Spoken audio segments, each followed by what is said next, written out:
Hello, one and all. Welcome once again. I'm, as usual, Dr. Godwin Paulson Pichaimani from Asiatic Common, IPN, Mexico City. Welcome once again for these fascinating seasons, the Beyond Earth. The episode 2 is Breathing City, the air pollution challenge in Mexico City. Here I have Mr. Sudarshan with me. Go on, Sudarshan. Thank you, Doctor. Welcome back, everyone. I am Sudarshan, doctorate student in CIIEMAD, EPNA, Mexico City. Welcome to the Breathing City episode. Today, we are diving into a pressuring issue air pollution in Mexico City. Can you start by explaining how this pollution forms, Doctor? Absolutely, Sudarshan. The main sources of air pollution in Mexico City are vehicle emissions, industrial activities also, and the city's geography. Traffic congestion releases pollutants like nitrogen oxide and carbon monoxide.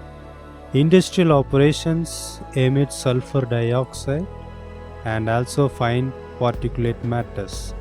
Since the city is located in high altitude valley, pollutants get trapped, making the air quality even worse in Mexico City.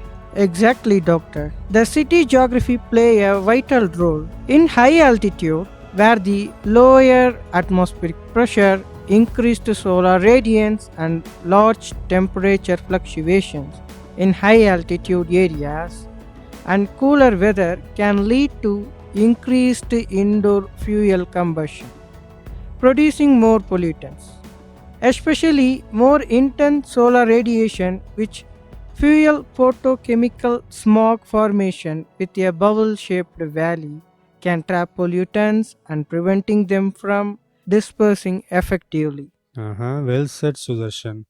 According to the World Health Organization's annual guidance, the concentration of particulate matter, which is PM 2.5, in Mexico City is currently 4 times higher than the other places. The air quality index also falls between the unhealthy for sensitive groups and unhealthy categories. Yes, this highlights the intensive air pollution currently affecting the cities, right?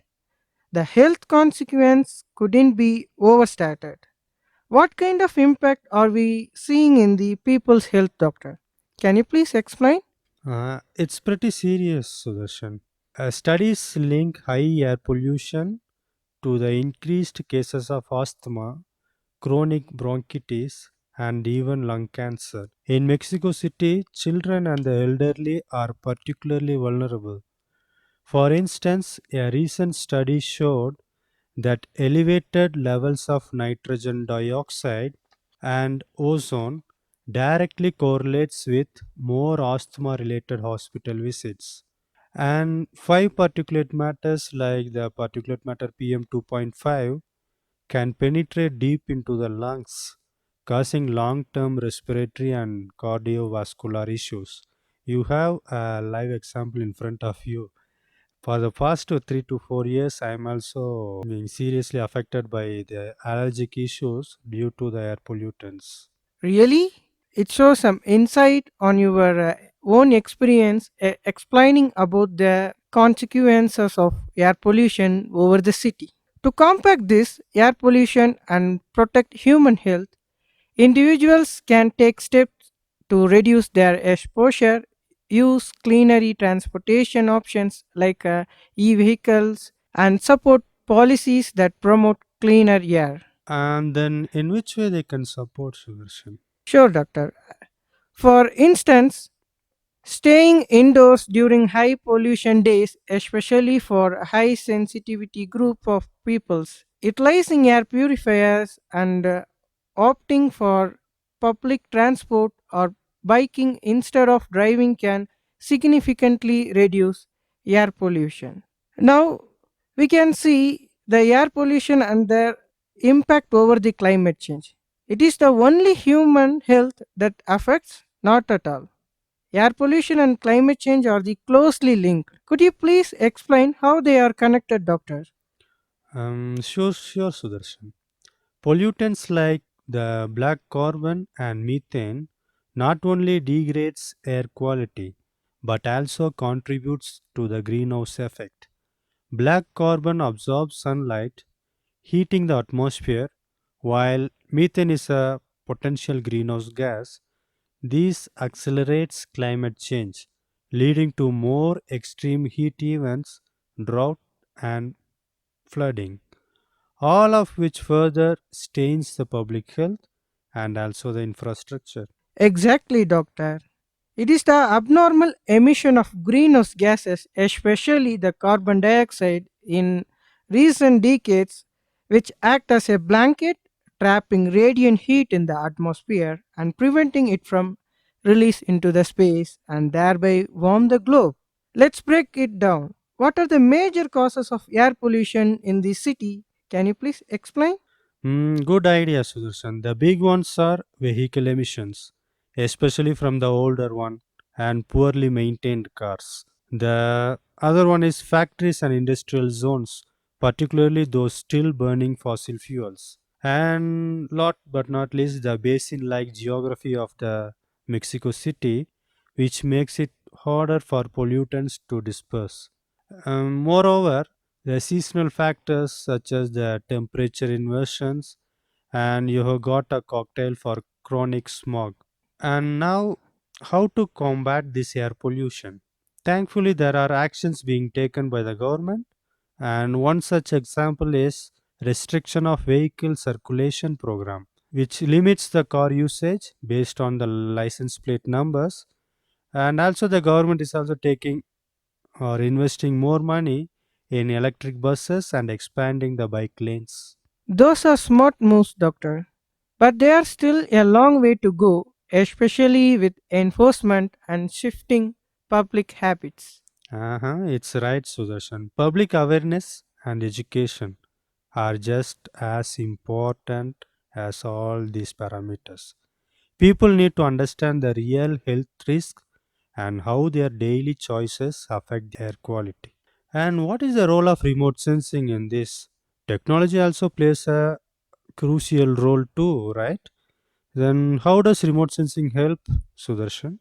Yes, doctor. Remote sensing and GIS is an incredible powerful tool that uses like a satellites such as NASA Tempo monitoring air pollutants heavily across the continent. They give us a bird's eye view of pollution pattern over a time.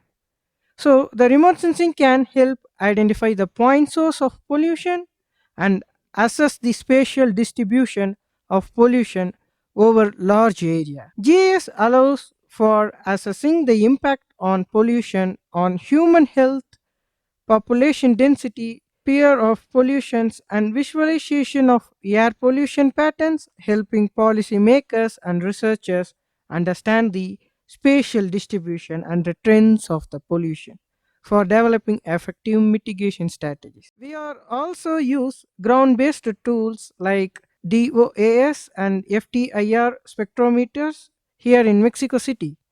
These instruments detect ozone, nitrogen dioxide, sulfur dioxide, and with high precise resolutions. Therefore, satellite and ground data provide a full picture, helping policymakers respond quickly to air quality issues. It is clear that Mexico City air pollution criticise is complex but not unsolvable. Through data, public policy, and collective actions, we can start breathing easier. Well said, Sudarshan. And adding to this, we should also increase the plantation of more trees to reduce the air pollution and also to decrease the temperature of Mexico City. And when I was talking with one doctor from the hospital, he says in recent years the government has reduced the speed of vehicles, Mhm. and this also which will cause major issues. When the speed of the vehicle has reduced, it will cause more emission of carbon dioxide. No? Absolutely. And, and it all starts with awareness. The more people understand the problem, the more likely they are to be part of the solution. Thank you, Doctor. Thank you for all tuning into the Breathing City. Until next time, stay informed, stay healthy, and breathe consciously.